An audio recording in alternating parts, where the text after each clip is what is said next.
স্কুলের নামকরণ নিয়ে যে গসিপ তৈরি হয়েছে সোশ্যাল মিডিয়া এবং ফেসবুকে, সেই বিষয়টি তুলে এনেছেন প্রবাসী সাংবাদিক জুলকারনাইন সায়ের ভাই।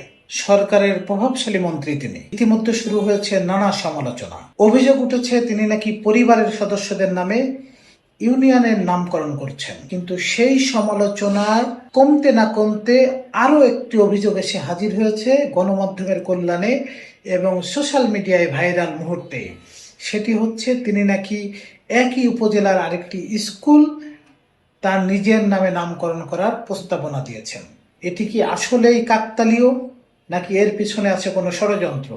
সেইটি আজকে আমরা লক্ষ্য করব। বগুড়া ২ শিবগঞ্জ আসনের নির্বাচিত সংসদ সদস্য ২০২৬ সালের ১৭ ফেব্রুয়ারি তিনি তারেক রহমানের মন্ত্রিসভায় স্থানীয় সরকার, পল্লী উন্নয়ন ও সমবায় মন্ত্রণালয়ের প্রতিমন্ত্রী হিসেবে নিযুক্ত হন। স্কুলের নামকরণ নিয়ে যে গসিপ তৈরি হয়েছে সোশ্যাল মিডিয়া এবং ফেসবুকে, সেই বিষয়টি তুলে এনেছেন প্রবাসী সাংবাদিক জুলকারনাইন সায়ের ভাই। আমরা জুলকারনাইন সায়ের ভাইয়ের পোস্টটি হুবহু আপনাদের শোনানোর চেষ্টা করব এবং তিনি দুটি মন্ত্রণালয়ের চিঠি সেখানে পোস্ট করেছেন, সে চিঠির বিষয়ে কথা বলব। ১ জুন ২০২৬ ইস্যু করা একটি চিঠিতে স্থানীয় সরকার, পল্লী উন্নয়ন ও সমবায় প্রতিমন্ত্রী মীর শাহে আলম মাধ্যমিক ও উচ্চশিক্ষা বিভাগের সচিবকে একটি চিঠি প্রদান করেছিলেন। চিঠির বিষয়বস্তু: বগুড়া জেলায় আমার নির্বাচনী এলাকা শিবগঞ্জ মোকামতলা উপজেলার বিভিন্ন শিক্ষা প্রতিষ্ঠানের নাম আমার নামে নামকরণের অপতৎপরতা বন্ধ প্রসঙ্গে। এই চিঠিতে মীর শাহে আলম বেশ স্পষ্ট ভাষায় উল্লেখ করেছেন শিবগঞ্জ মোকামতলা উপজেলার কয়েকটি শিক্ষা প্রতিষ্ঠানের নাম পরিবর্তন করে তার নামে নামকরণের প্রস্তাব করা হয়, আর যা অনভিপ্রেত। একই চিঠিতে তিনি ১৯৯৭ হতে ২০২৩ সাল পর্যন্ত তার নিজ জমিতে, নিজ উদ্যোগে ও নিজ অর্থায়নে স্থাপিত 10টি শিক্ষা প্রতিষ্ঠানের বিষয়ে উল্লেখ করেন এবং এটাও বেশ পরিষ্কার করে জানান যে এই 10টি শিক্ষা প্রতিষ্ঠানের নাম পূর্ব হতেই তার ও তার পরিবারের সদস্যদের নামে, তাই নতুন করে তার বা তার পরিবারের কোনো সদস্যের নামে কোনো প্রস্তাব করা হলে তা যেন গ্রহণ অনুমোদন করা না হয়। এই চিঠিটি সেদিনই ১ জুন ২০২৬ উল্লেখিত সচিবের দপ্তরে গ্রহণ করা হয়। এবার আসা যাক ৯ জুন ২০২৬ ইস্যু করা এই চিঠিতে, যা ইস্যু করেছেন মাধ্যমিক ও উচ্চ শিক্ষা বিভাগের সিনিয়র সহকারী সচিব শিরিন আক্তার।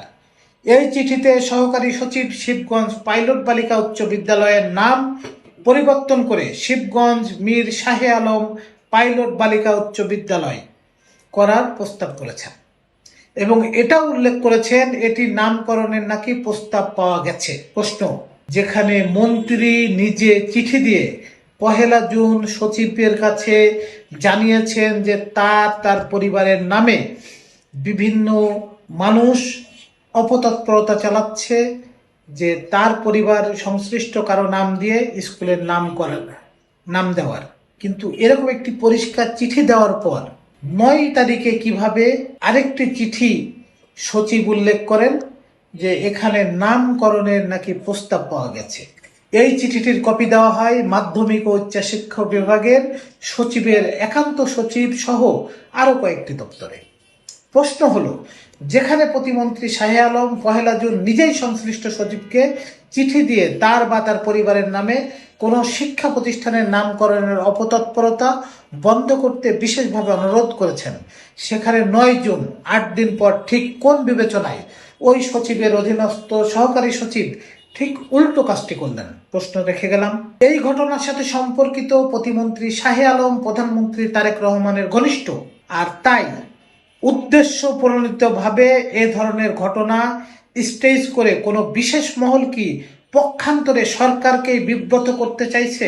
সাম্প্রতিক সময়ে এই এক ব্যক্তিকে ঘিরে নানা রকম সমালোচনা, অভিযোগের পরিপ্রেক্ষিতে প্রতিটি বিষয়ে যথাযথভাবে খতিয়ে দেখা উচিত।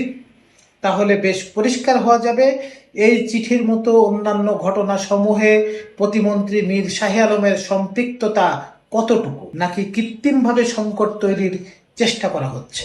সরকারকে বিব্রত করার জন্য নানা মহল তৎপরতা চালাচ্ছে, আর এই তৎপরতার অংশ কিনা সেটি যাচাই বাছাই করে দেখা এখন সময়ের দাবি।